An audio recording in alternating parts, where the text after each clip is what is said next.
Mortal Kombat 1. So for those of you who don't know, the Mortal Kombat timeline is very confusing, okay? Because you might be thinking, didn't they do a franchise reboot in Mortal Kombat 9? And you'd be right. We had Mortal Kombat 9, 10, and 11. And hey, we've gone back to 1. Before we carry on, though, I want to let you know that I read up on the lore of the game. And there was no Mortal Kombat 8. It doesn't seem. They just, I don't know, maybe I misunderstood or something, but I was like, that's weird. They just skipped straight over to 9. Wasn't Armageddon technically 8? I thought that was 7. I don't know. Maybe it is. There's so many spin-offs that contribute to the story as well. But Mortal Kombat 1 is a proper hardcore timeline, everything refresh. So at the end of 11, old Liu Kang beats the antagonist of that game called Kronika, who, for just to simplify it, was the Keeper of Time. Fast forward, he's now the Keeper of Time with godly powers, and he basically reset the timeline to make it a better place. But spoiler, people still fight in this timeline. It's the same shit. It's exactly the same. People out here fighting, conducting fatalities, doing all sorts of things. His reasoning is kind of interesting. Is like he kind of explains that he had to keep things the same, but he's taken out certain characters so that there's a mutual understanding between all the realms. Like at the beginning of this game, Earthrealm, which is technically Earth, and Outworld, which is where all the bad guys traditionally come from, they kind of, they're rivals. He makes a good point. They're rivals, not enemies. Yes. They respect each other, but they show each other's strength, but they're not out here to invade and fuck each other up.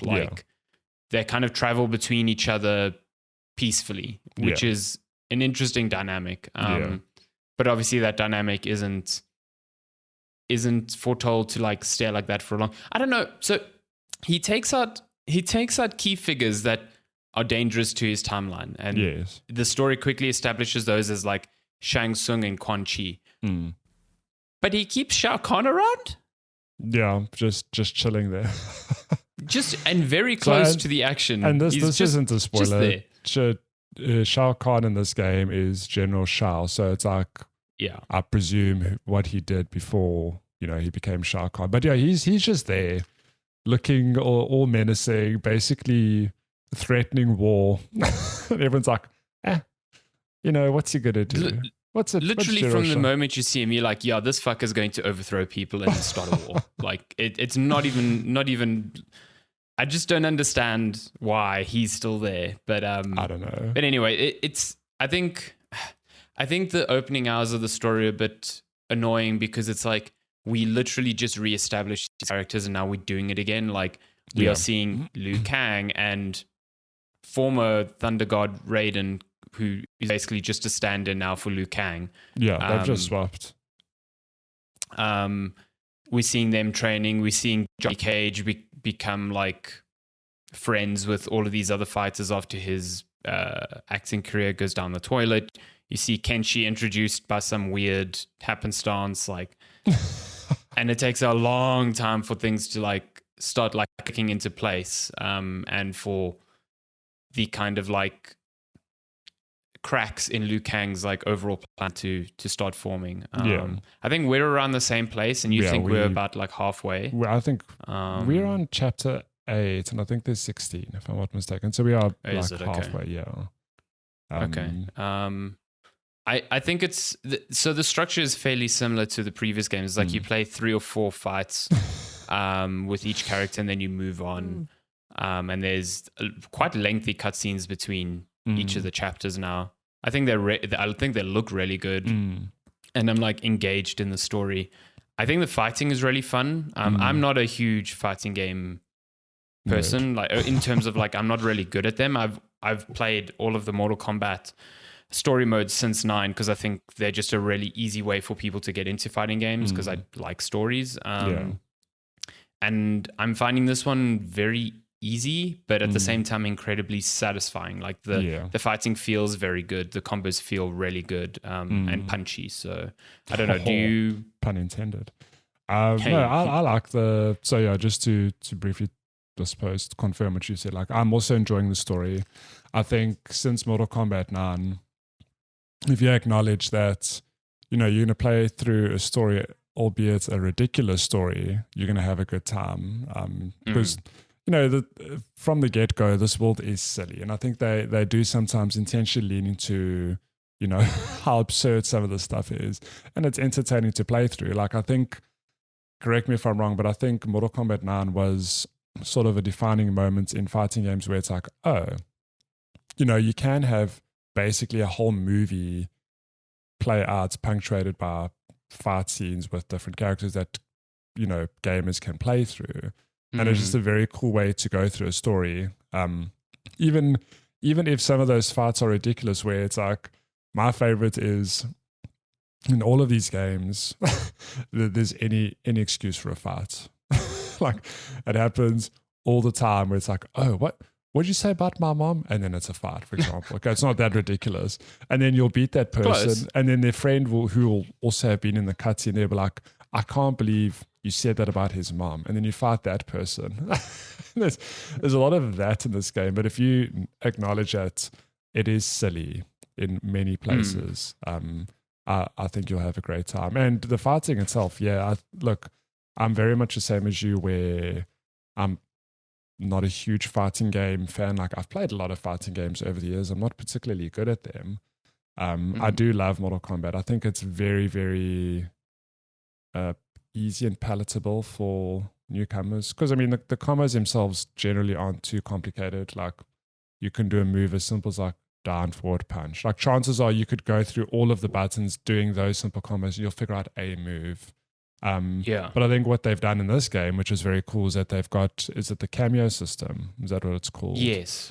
So if you're watching the footage, this particular part of the story doesn't have it, but in the base game, you can have a second fighter who's off camera, but you can call them into the fight with a simple button press. Like, you literally push R1, and you pair it with the direction, they'll come in and they'll do a move for you. So you don't even have to memorize combos. If you're a newcomer, you can still do very cool stuff.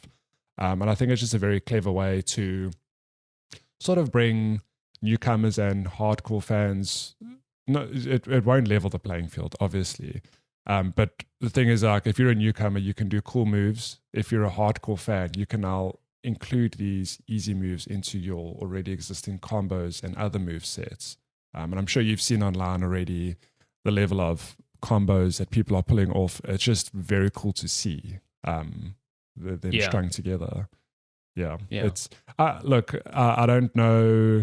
I can't tell you like, oh, it's the fighting's looser or tighter than 9, 10, 11 because I just don't know those games well enough. Like, I've played through their stories, but I can tell you that I am enjoying this system that they've got here. Whether it be better or worse, I can't quite tell you. But I agree. Like, I'm in the same boat. I can't tell you from a very detailed quality standpoint whether the fighting at a technical level is better or worse. I just know how it feels to me. Yeah. And I can definitely say I'm having more fun with this than I did Mortal Kombat 11. I played and enjoyed Mortal Kombat 11. I found the story mode very uneven and I just never clicked with the fighting there in the same way that I did with 9 and 10. This one I've immediately picked up. I find the combos really satisfying to pull off. I find the character changes quite subtle and interesting. Like, Raiden still has his specific moves, but there's some changes, like his his leap forward with the electricity. He does a little jump in the air now and then dives down, as opposed to it being horizontal, which is an interesting change. Like, stuff like that is pretty cool to note.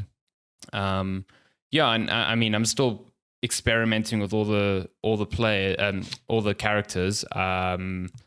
I think so far my favorites to play as have been Raiden, for sure. I just think he feels really good. And Baraka was really fun to play as, actually. And there's just some cool stories I think that they're telling with this new timeline. Like, I'm kind of bummed that they have to start a new timeline again to do this, but at the same time, the antagonists seem to be very similar to the ones prior. So it's like, I don't think this is actually a really good jumping on point if you haven't played the previous games or aren't familiar with their stories, because they depend heavily on what has happened there. They don't fully explain what the hell's happened before. I think the nuance will just be lost on you. Probably, yeah. Like you could still get in on this one, but you won't understand when like certain characters appear, like why they're appearing and stuff like that. But yeah, it's like you said, it's a fun, hokey like story mode, and I don't think it's any different to the previous games in terms of like its balance of seriousness and stupidity, which I've always enjoyed. I think they're quite endearing. I'm there for it. I mean, I think the wrong kind of gamer, for example, think Johnny Cage is like insufferable, which he is. He's 100%. Oh, he's great in this game. Yeah, but he's like, it's by design, and I really enjoy that they've given him. Like I said to you before we started recording, like I'm surprised that he has as much screen time as he does. Yeah. But I'm really enjoying the comedic relief like he's providing into, these otherwise very serious affairs going on in this guy. He's just like, his transformation from like Hollywood star to like 2 or 3 months later, he's like special ops for Earthrealm. It's just fucking ridiculous. It's so funny. And he just takes it on the chin, and he's still thinking about movies at the end of the day. It's so funny. It's so good. Yeah. It's real fun. Voice acting's real. Shang Tsung's voice actor is really commanding and really good. Really enjoyed. I really like the changes they've made to like Baraka and his lineage, and sort of the story around Melina. I'm very keen to get to the Lin Kuei because I've only got to see Scorpion and Sub-Zero at the beginning, briefly, and they've kind of disappeared since then. But I've heard that Scorpion's story is really, really good. It's good, yeah.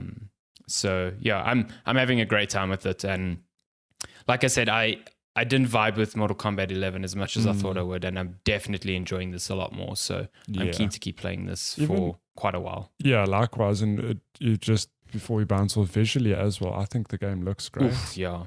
It looks fantastic, It's actually amazing. And I think back to, because Mortal Kombat's a long running franchise. Like if you want to feel old, I feel old. I remember playing Mortal Kombat 1 in arcade machines. That was over 30 years ago or about 30 years ago. Yeah. And I think of what, not even just Mortal Kombat, what fighting games look like back then versus what they look like today. It's unreal, the level of detail. Because like most fighting games just happen on a 2D plane, but the level of detail in the backgrounds, and even just the animations in that, it's amazing. Like, I think, and the transitions from cutscenes to fight are really good. It's amazing. Like, I think modern day fighting games are looking real good. Yeah, I've been watching Jeff Grubb from Giant Bomb's been going through Mortal Kombat 9 to like 11's story in anticipation for Mortal Kombat 1. So it's been a good series to watch just to kind of refamiliarize myself with the story, but also like, visually, wow, those games visually aged. Like Mortal Kombat 9 still, I think, looks good because it's more stylish. X and 11 went far more realistic, so they look way worse by comparison. Yeah.